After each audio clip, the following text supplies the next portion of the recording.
2주가 좀 남아져 있네요. 그동안에 우리는 연말을 맞이해서 나라 전체가 대단히 격동의 시간들을 가졌습니다. 지난 12월 3일 윤석열 대통령의 뜬금없는 계엄 발표에 따라서 정말로 저국이 대한민국 전체가 비상에 걸렸습니다.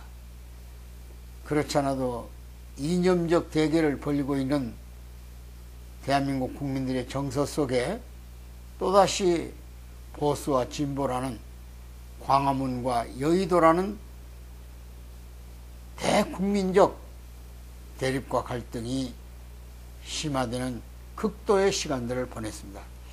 다행히 윤석열 대통령의 계엄에 대한 해제는 6시간 만에 이루어졌고, 그 이후에 수많은 격돌의 과정을 거쳐서 다시 국회가 표결을 함으로 인해서 탄핵이 결정적으로 이루어졌습니다. 탄핵 소추안이 국회를 통과했다, 그런 얘기죠.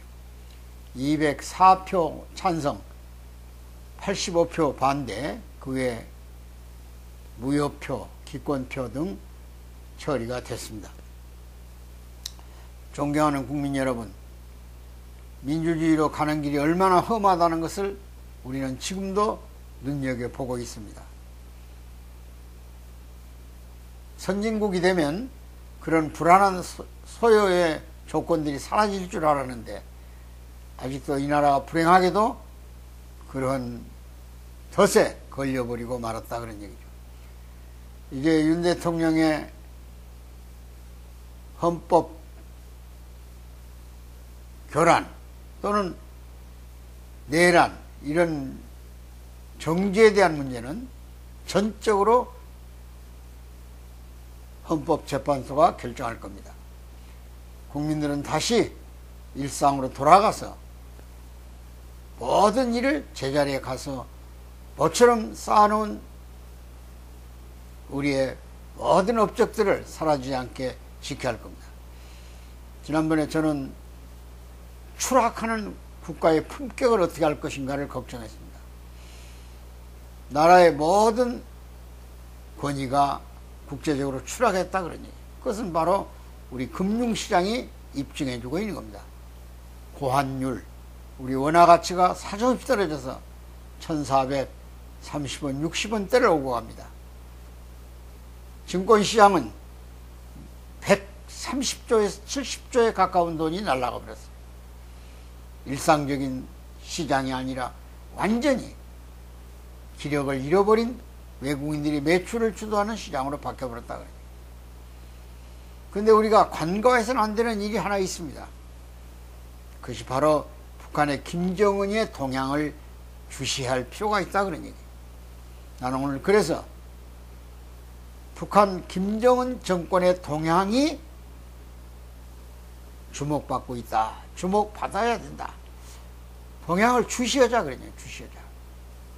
그 말은 무슨 말이냐면, 북한이 그렇지 않아도 여러 가지로 국제적 압력을 받아오고 있었던 터에 갑자기 러시아가 우크라이나전에서 3년이라는 기간을 넘기면서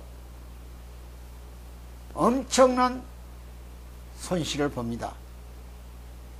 불과 한 2주면은 우크라이나를 점령한다고 계산했는데 3년 가까이가 됐다, 그러니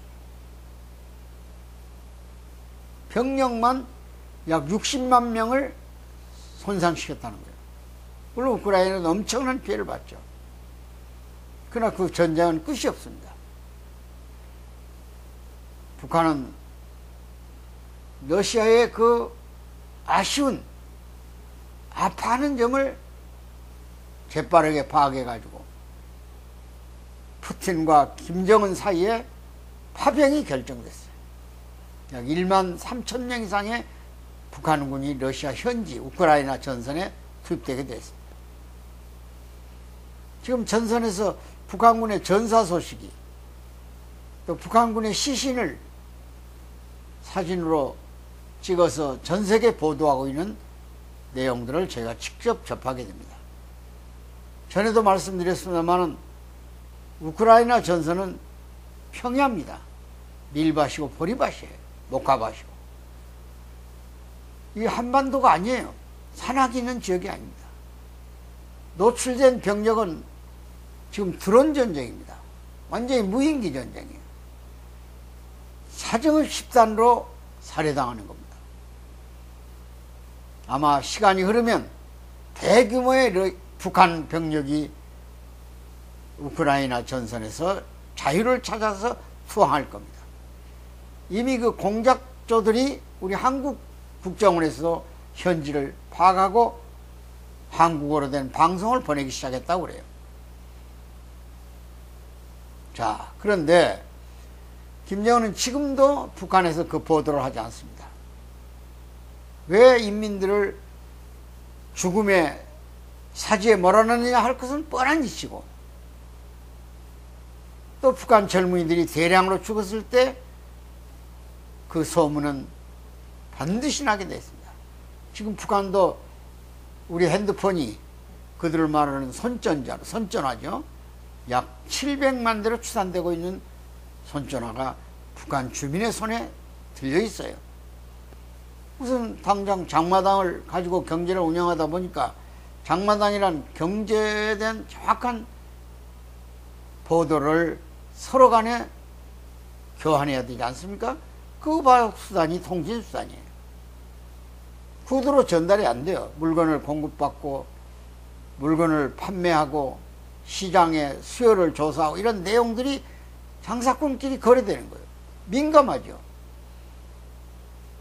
근데 지금 북한이 공경에 처한 게 또 하나 있죠.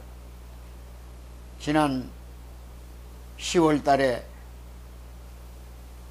북한의 서북지역, 그러니까 압록강 주변 지역에 대홍수가 났어요. 압록강에 있는 신의주는 물론이고 그 밑으로 내려와서 강계, 심지어 안주, 정주까지, 그리고 위로는 유화도까지, 유화도 전체가 물에 잠겨버렸어요. 김정은은 2차례나 현지에 가서 배를 타고 다니면서 인민들을 보살핀다고 하고, 거기에 일부 청년들을, 또 젊은 교육한 학생들을 평양에 와다가 놀고 있는 호텔에 묵이면서 바로 선심을 쓰는 같은 대단히 인민대중 제일주의를 구체적으로 실천했어요. 그리고 약속했습니다. 2달 만에 집을 완공해서 자기 집으로 돌아가겠다고. 여러분 너무 잘 알지 않습니까? 북한에게 무슨 자재가 있어서 수십만 채 집을 짓습니까? 일시에 2달 만에. 무슨 전력이 공급되고 무슨 동력이 있어서 포크레인 능력이 있습니까? 지게차가 있습니까? 굴착기가 있냐 그런 얘기예요. 전부 수공업입니다. 천리마가 만리마로 올라갔어요. 어느 세월에 그 자재도 없는 지역에 땅을 파서 집을 지어가지고 그들을 편안한 집에 살도록 하겠다는 약속을 실현할 수 있냐고 말이에요. 전국의 젊은 돌격대들을 30만 명을 동원해가지고 현지 파견을 했습니다. 벌써 그들이 파견된 지가 넉 달째 됐어요. 넉 달 동안에 우선 자재는 고사하고 식량 공급이 안 돼요. 먹고 살라니까 걔들이 배가 고프니까 강도로, 절도로, 폭력배로 변해버렸어요. 밤이면 막 땅을 파서 곡식을 쟁취하고, 낮에 길 가는 사람을 덮쳐가지고 호주머니를 털고, 있는 집에 가서 집단으로 군대들이 들어가서 식량을 약취해가는 그런 일들이 비일비재합니다. 비상계엄령을 현지에 지금 내려놨어요. 중국으로 탈북하는 북한 동포들이 많이 생겨났어요. 배고프니까 죽음을 결사하고. 이런 상황을 김정일이 얼마나 고통스럽게 보고 있겠냐 그런 얘기예요. 어떤 해결도 방법이 없어요. 중국도 지금 경제 저성장에 돌입해가지고 부도 직전에 국가 부도가 날 위험이 중국에 있는 거예요. 부동산 경기로부터 반도체 경기까지, 더군다나 트럼프의 관세 장벽, 또 반도체 압력, 이런 여러 가지 조건들이 겹치면서 비상대기하고 있는데, 북한을 도울 만한, 북한에게 밀무액을 통해서라도 지원해 줄 만한 힘이 없어요. 러시아도 지금 경제적 지원은 불가능합니다. 기술 지원 정도지.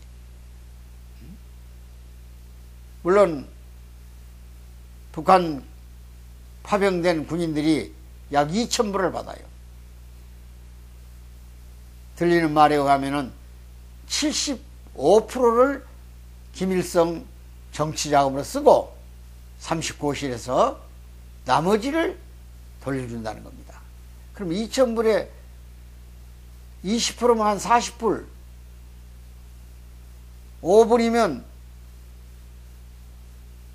50불이 안 되는 돈을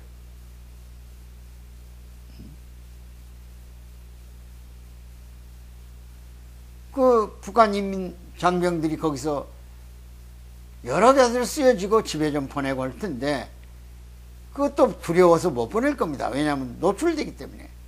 러시아에서 돈이 송금해 왔다? 그들은 개인은 돈을 못 만집니다. 군대들이. 이런 상황을 고려해 본다면 김정은이는 반드시 돌출구를 찾을 겁니다. 어떻게든 통치 수단을 연구할 거예요. 그것이 제 눈에 환히 보인다 그런 얘기입니다. 그래서 제가 간곡히 부탁합니다. 지금 이번 계엄을 통해서 완전히 군대 주요한 전략 지휘관들이 사라졌어요. 방첩사, 작전사, 수경사, 뭐 여러 가지, 심지어 육군 참모총장까지 비상계엄을 선포했던, 포고령을 선포했던 육군 참모총장, 비상계엄 사령관이죠. 그분도 지금 구속 직전에 오늘 내일 하고 있습니다. 이런 상황에서 주요 전략, 특집, 북파 공작 쪽까지 이번 계엄에 투여돼 가지고 군대가 해체 상태에 와 있어요. 아노미, 사회적 파멸현상이죠. 이 상태에서 대한민국 군대들의 정신 건강이, 어떤 전쟁을 즉각 대응할 만한 능력이, 또 사기가 있겠냐 그런 얘기죠. 모든 국민이 거기에 여의도만 바라보고 있어요. 지금 헌법재판소만 바라보고 있어요. 다시 냉정한 이성으로 돌아서서 북의 동향을 예의주시할 필요가 있다고 말이에요. 김정은 동향을 주시해야 됩니다. 저는 안보를 늘 걱정하는 사람 한 사람으로서 세계적인 여러 가지 전황을 살펴보면서 지금 최고의 위기에 처해 있는 북한 정권이 인민을 통제할 수 있는 수단으로서 마지막 수단은 전쟁이라는 방법을 선택하는 겁니다. 그것도 특수한 지역에서 제한적인 전쟁일 수 있죠. 그러나 전쟁이라는 것은 예정되는 게 아니에요. 또 시작하면 판이 커져요.